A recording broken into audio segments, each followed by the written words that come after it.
quem dá a última palavra. A última palavra sempre vem do Senhor, porque Ele tem o controle de todas as coisas. Então não se esqueça que Deus está no controle. O Rei soberano está no controle. Tu és soberano sobre a terra, sobre os céus, tu és Senhor absoluto.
Paz e bênção, boa noite. Eu desejo que a presença do Senhor esteja envolvendo você e a sua família e que nesse momento, nesse tempo, vocês estejam se sentindo seguros nas mãos do Senhor. Eu quero ler aqui no Evangelho de Lucas, capítulo 5, de 1 a 11, onde o evangelista narra para a gente a seguinte história.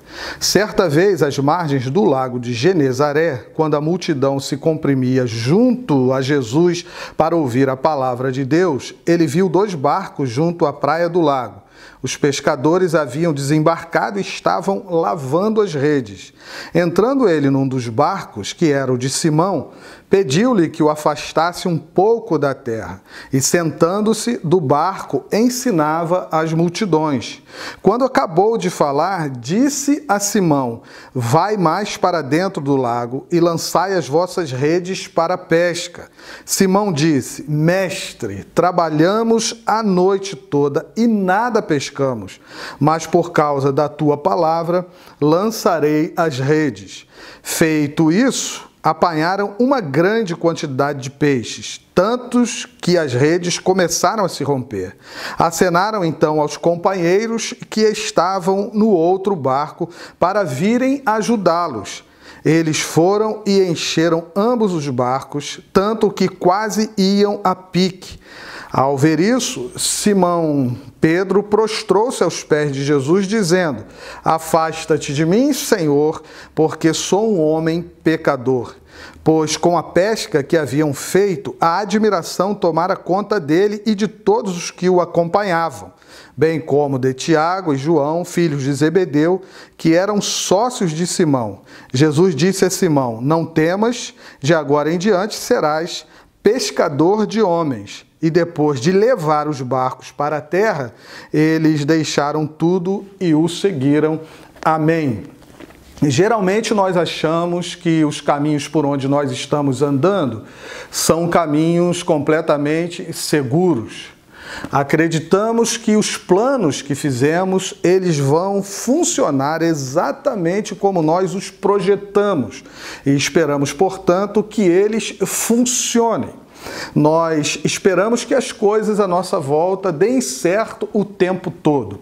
Eu respeito quem pensa assim, quem acredita nisso, mas nós sabemos que nem sempre é dessa forma que acontece e as coisas acabam num determinado momento, num determinado tempo, piorando e não saem do jeito como nós pensamos ou como nós planejamos.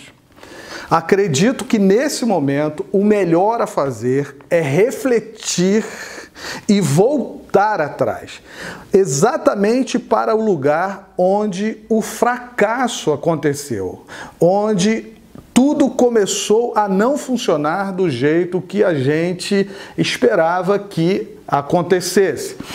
Algumas pessoas vão preferir esquecer esse passado.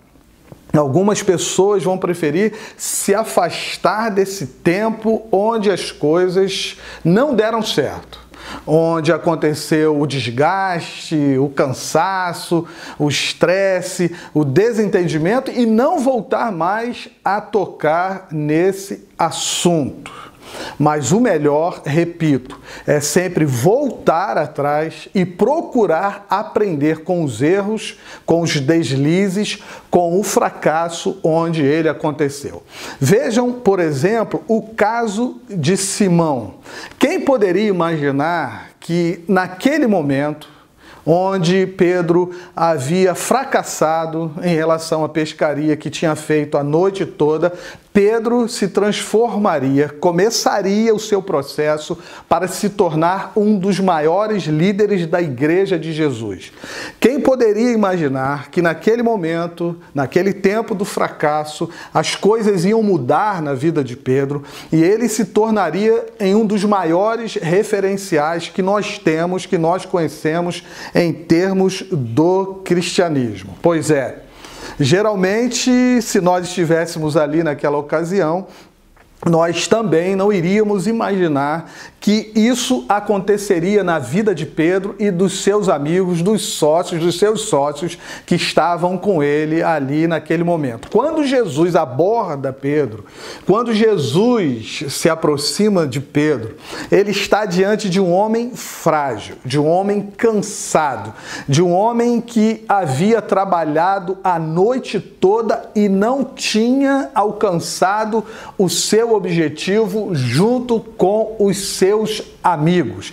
É ali nessa abordagem que Jesus faz que tudo começa a mudar, porque Jesus faz para Pedro uma proposta completamente nova, diferente, que Pedro sequer imaginava que poderia ser feita naquele momento de desgaste, de estresse, de cansaço.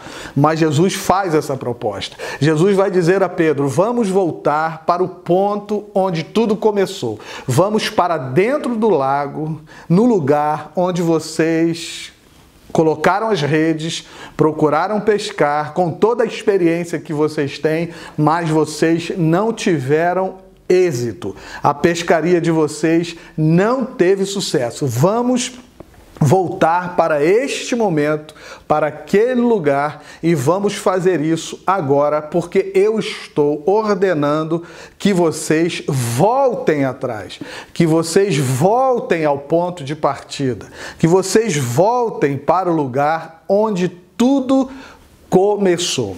Eu sempre gosto de lembrar de um livro que se chama A Visão de Deus, que é de Tom Tenney, onde ele diz que a verdade desagradável é que boa parte da mudança do nosso caráter, do nosso ser, acontece exatamente no ponto de partida, o lugar de atividades, de mudanças rápidas, intensas e violentas. Tom Tenney diz isso porque ele acredita, quando escreveu esse livro, que a obra de Deus, ou boa parte da obra de Deus, acontece nesse lugar de atividades, de mudanças rápidas, intensas e violentas. E ele se pergunta e coloca essa questão diante de nós, dizendo ou nos levando a refletir do motivo de Deus fazer isso, do porquê de Deus fazer isso. E ele conclui, ele acredita que Deus faz isso porque tem de ser do jeito de Deus. Ele acredita que Deus está espalhando a glória dele em toda a terra, e Deus fará isso do jeito dele, da forma que ele quiser fazer. E é um privilégio para o ser humano, é um privilégio para nós participar desse mover de Deus em toda a terra, desses caminhos que Deus usa para manifestar a glória dele. É um privilégio para nós poder ter essa parceria com Jesus, e andar por esses caminhos onde Jesus hoje, atualmente, continua manifestando a glória dele. Vejam se não foi exatamente assim que Jesus fez com Pedro e com os seus companheiros. Pensem se o texto não apresenta para nós um tempo onde Jesus leva Pedro para aquele ponto de partida e ali acontecem mudanças consideráveis na vida de Pedro e na vida dos seus amigos, ao ponto de tudo mudar para eles, deles começarem uma nova fase, uma nova etapa, um novo tempo na vida deles, porque Jesus convida Pedro e seus amigos para participarem desse seu mover durante todos aqueles anos que Jesus estaria na terra, convidando Pedro e seus amigos para fazerem parte desse movimento da glória de Deus em todos os lugares. Jesus convida Pedro e seus amigos para que eles conhecessem, participassem da revelação de Deus em Cristo Jesus, de como Deus é amor, de como Deus é justo, de como Deus é bondoso, de como Deus está à disposição dos seres humanos para ceder-lhes a sua glória, a sua majestade, permitindo que eles façam parte da vida eterna, da vida da eternidade, dos céus que vem até o ser humano através da pessoa de Jesus Cristo. Então, quando Jesus aborda Pedro, o fenômeno que se dá ali é que Pedro, ouvindo a ordem de Jesus, a palavra de Jesus de voltar para recomeçar a pesca, Pedro está num momento entre a razão e a emoção. A razão por quê?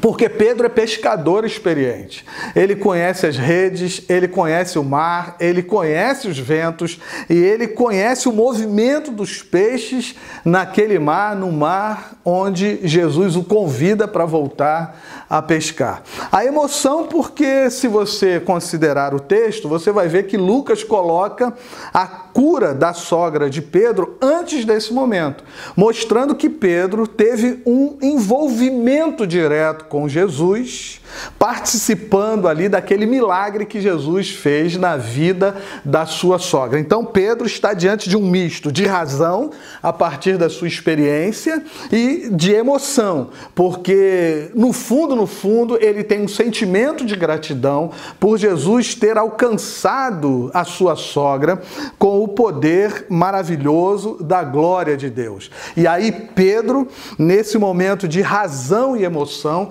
Pedro resolve ouvir o que Jesus está dizendo e resolve voltar para pescar. Ele acha melhor voltar atrás. Ele acha melhor ir para o começo o começo de tudo e dali para frente abrir-se para um novo recomeço. E aí Pedro ouve então o convite de Jesus para, depois do milagre que foi realizado, o convite de Jesus para que ele pudesse participar desse movimento que Deus estava fazendo através de Jesus na vida dos seres humanos, que Jesus ia alcançar na companhia deles. Eu quero, nesse momento, sugerir a você, a partir da leitura desse texto aqui, que você olhe para a sua vida. E nesse momento que você está vivendo, alguma coisa, segundo você, não saiu do seu jeito, não saiu como você esperava, os seus planos não deram certo, você acreditou que estava andando por caminhos seguros e não estava. Eu quero sugerir a você que você pare para refletir sobre a necessidade de você voltar atrás, de você ir até o ponto de partida, naquele momento em que o fracasso, quem sabe, tomou conta da sua vida. Quero convidar você e sugerir a você que você não desconsidere esse momento, mas que você reflita sobre ele, lembrando que você, junto com Jesus, tem muito a aprender com ele. Eu quero sugerir a você que você se entregue nas mãos de Jesus, ouvindo a palavra de Jesus, permitindo que ela penetre no seu coração e cumprindo, através do poder do Espírito Santo, o que só a palavra de Jesus pode cumprir na sua vida. E com Jesus, considerar aquele tempo difícil que, quem sabe, você está vivendo hoje, mas só que agora sob a influência da sua palavra, sobre o poder transformador da palavra de Jesus. Pode ser que você aí no seu lugar esteja dizendo que não há mais jeito, não há como recomeçar, não há como seguir em frente por conta de tudo que aconteceu e tem acontecido na sua vida. Eu quero sugerir a você que, mesmo com esse sentimento no coração, você se abra para a manifestação do poder da glória do Senhor na sua vida. Sabe por quê? Porque é nesse momento que a gente se sente inadequados, pequenos, na presença do Senhor, é aí então que nós somos envolvidos pela glória do Senhor.